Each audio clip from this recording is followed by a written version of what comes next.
సంఘీభావం కూడా తెలపడం జరిగింది ఈరోజు మీటింగ్లో. కేంద్రం ప్రకటించిన కులగణన పట్ల ప్రజల చైతన్యం చేసి అందరినీ కూడా ఏనుగులకు లెక్కలు ఉన్నాయి, ఈ కుక్కలకు లెక్కలు ఉన్నాయి, ప్రతి జంతువుకు లెక్కలు ఉన్నాయి, సింహాలకు లెక్కలు ఉన్నాయి. వాటి కోసం టైగర్ రిజర్వ్స్ పెట్టారు, చెట్లకు కూడా లెక్కలు తీస్తారు. అట్లాంటి బీసీలకు లెక్కలు తీయాలని ఆర్ కృష్ణయ్య గారు గత 40 ఏళ్ల నుండి పోరాటం చేస్తున్నారు. దానికి కేంద్రం ఆమోదం తెలిపింది. నరేంద్ర మోడీని కలిసిన ప్రతిసారి, మన గౌరవనీయులైన ప్రధానమంత్రి నరేంద్ర మోడీని కలిసిన ప్రతిసారి కూడా కృష్ణన్న కులగణన చేయాలని చెప్పింది.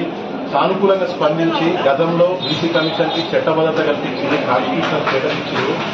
ఇప్పుడు అది సమర్థవంతంగా పనిచేస్తుంది. అది కూడా సిఫార్సు ఇచ్చింది కులగణన చేయాలని.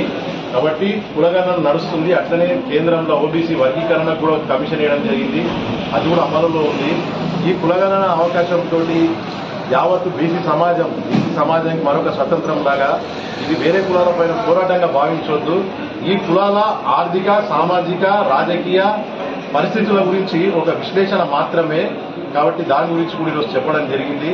కాబట్టి ప్రతి ఒక్కరు కూడా గురుకు లక్ష్మీనారాయణ బీసీలకు ఎంతో సేవ చేయడం జరిగింది. సైకిల్ మీద మొదలుపెట్టిన ఆయన యాత్ర ఈరోజు జిల్లా మొత్తం బీసీల చైతన్యం కోసము ఒక పెద్ద యాత్రలాగా, ఉద్యమ యాత్రలాగా అయింది. కాబట్టి అది కూడా ఈరోజు చర్చించడం జరిగి ప్రతి బీసీ కూడా ఆర్ కృష్ణ అంతిమ లక్ష్యమైన చట్టసభల్లో బీసీల రిజర్వేషన్ కోసం పోరాడాలని పిలుపు చేయడం జరిగింది.